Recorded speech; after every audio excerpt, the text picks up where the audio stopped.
এ দাদা দাদা হলো খাওয়াবে না?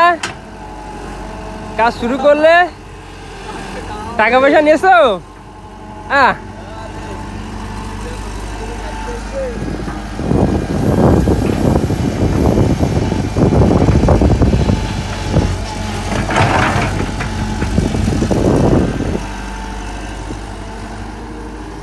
তোমার তো বাকেটে তো কপ পড়ার কথা না, বাকেটে তো কপ পড়ে না, তাইলে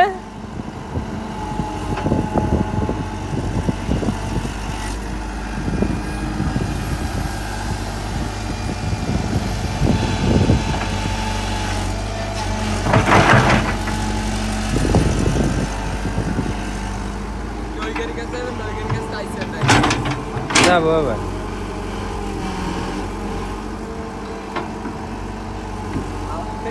আপনি বলে বলছেন ওর কারণে রাকিব চলে গেছে, আমার ভাইয়ের কাছে ভাই আমার মাটি এমন মাটি আপনার ওই বর্ষার একটা পাইছে না, ভালো লাগে গেছে। হ্যাঁ, বেশি পানি খেয়ে গেছে। অথচ আরো 2 দিন আগে এসে ওই জায়গায় কাটিছে, তার কোনো জায়গায় হাতে দিয়ে আইলাম, এত সুন্দর কাটিছে। আর থেকে এই বিলের মাটি খারাপ, ওইটা স্লোপ দিকে দেখছি, ওই স্লোপ কি ভাঙে জীবনে।